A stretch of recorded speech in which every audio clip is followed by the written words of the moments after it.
जय श्री कृष्ण फ्रेंड्स, कैसे हैं आप सब। तो चलिए आज हम चैप्टर सेकंड के श्लोक नंबर सेकंड पे पहुंच चुके हैं। इसका उच्चारण करेंगे। देखिए, अर्जुन पिछले चैप्टर में एक डिसीजन पे पहुंच चुके थे कि मैं युद्ध नहीं लड़ूंगा। उन्होंने अपना धनुष बाण सब गिरा दिया था, लेकिन भगवान ने उनको जब थोड़ा सा डांट मारी, थोड़ा सा उनको बोला कि तू कायरता वाले काम ना कर, और एक क्षत्रिय के लिए युद्ध लड़ना जो है वो ज़रूरी है।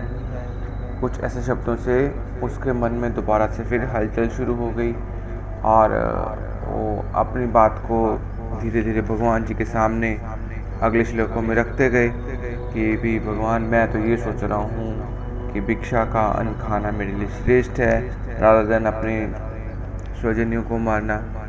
और जिनको मारकर हम जीतना भी नहीं चाहते, वही स्वजन मेरे सामने खड़े हैं। तो कहीं ना कहीं उसको भगवान की बात दोबारा से खटकने लगी कि शायद भगवान जी सही कह रहे हैं कि एक क्षत्रिय होने के नाते मेरा धर्म बनता है कि मैं युद्ध लड़ूं।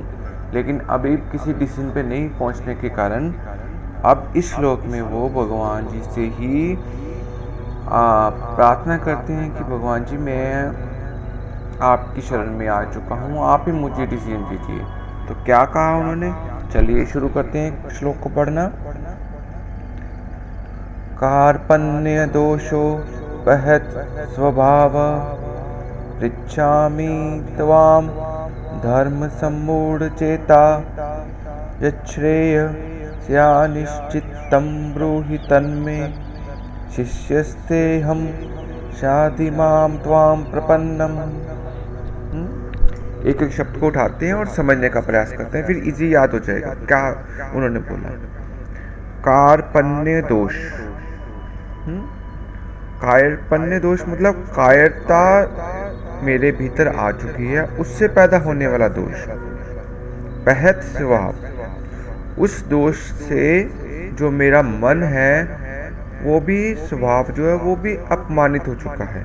तो मेरी सिचुएशन इस वक्त ऐसी हो चुकी है भगवान कि मैं कायरता रूप दोष से तिरस्कृत हो चुका हूँ। ऐसा मेरा नेचर बन चुकी है अभी इस वक्त, ठीक है।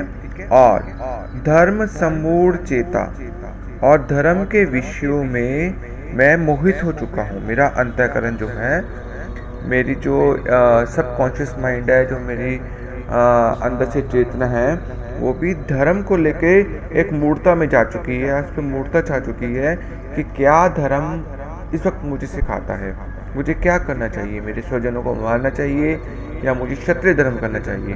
तो इस वक्त मूर्ता मेरी चेतना में भी जा चुकी है, और मैं इस कायरता के दोष से भी तिरस्कृत हो चुका हूँ। ऐसे हुआ, पृच्छामि त्वाम, पृच्छामि पूछता हूँ, त्वाम आपसे पूछता हूँ। क्या पूछता हूँ? यच्छ्रेय, जो श्रेष्ठ है, ठीक है। यत श्रेय, इससे बना यच्छ्रेय, जो कल्याण वाली है बात। स्या निश्चितम, निश्चित रूप से मेरे लिए। ब्रूहि तन्मे, ब्रूहि मतलब कहिए आप, तन्मे मेरे लिए, ठीक हो गया। तो अगले लाइन भी साथ पढ़ लेते हैं, फिर टोटल इसका अर्थ समझेंगे। शिष्यस्तेहम, क्योंकि भगवान अहम शिष्यस्त्वम, मैं आपका शिष्य हूँ। शाधि माम, मुझे शिक्षा दीजिए। त्वाम प्रपन्नन, क्योंकि मैं आपकी शरण आया हूँ। देखिए, अब जो भगवान जी थे वो अर्जुन के सारथी थे, ठीक है। लेकिन अब वो इस सिचुएशन में थे अर्जुन जी, तो उन्होंने भगवान जी को सारथी के रूप में छोड़कर as a Guru, as a friend, तो उनकी शरण चले गए। उनको बोला कि हे भगवान, मैं अब आपकी शरण आया हूँ, आप मेरा कल्याण कीजिए। देखिए, इतनी बड़ी वहाँ पे संख्या में युद्ध चल रहा था, होने वाला था, लेकिन भगवान जी ने अर्जुन को ही गीता का जो उद्देश्य था, जो गीता का सार था, जो गीता के श्लोक थे, जो उनको ज्ञान था, वो दिया, क्योंकि अर्जुन भगवान जी की शरण आए हुए थे, है ना। तो हमें भी उस ईश्वर के शरणागत होना चाहिए, तो इसमें सभी जीवों का कल्याण है। ठीक हो गया? तो इस टोटल श्लोक में क्या था, पढ़ते हैं दोबारा से। कायरता रूप दोष से तिरस्कृत हुए और धर्म के विषय में मोहित हुए अंतःकरण वाला मैं अर्जुन आपसे पूछता हूँ कि हे भगवान, जो निश्चित मेरे लिए कल्याण वाली बात है, कृपया आप मुझे वो बात बताइए। क्योंकि अब मैं आपका शिष्य हूँ और हे प्रभु, मैं आपकी शरण में आया हूँ, इसलिए मुझे शिक्षा दीजिए, मुझे ज्ञान दीजिए, मुझे सही रास्ता बताइए। ठीक हो गया? तो एक बार इसको संस्कृत में भी पढ़ लेते हैं, याद हो जाएगा अच्छे से।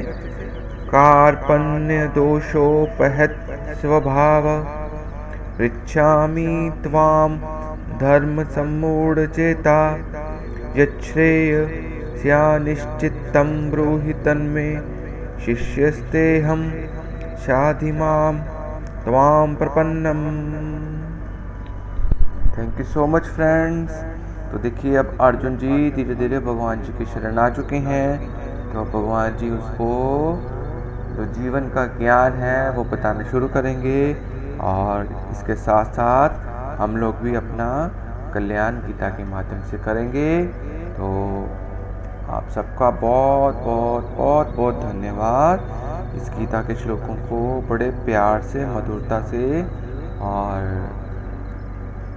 ईश्वर के प्रति समर्पण भाव से सुनने हैं। Thank you so much friends. मिलेंगे कल हम श्लोक नंबर 8 के साथ। आप सबको प्यारी प्यारी जय श्री कृष्णा जी।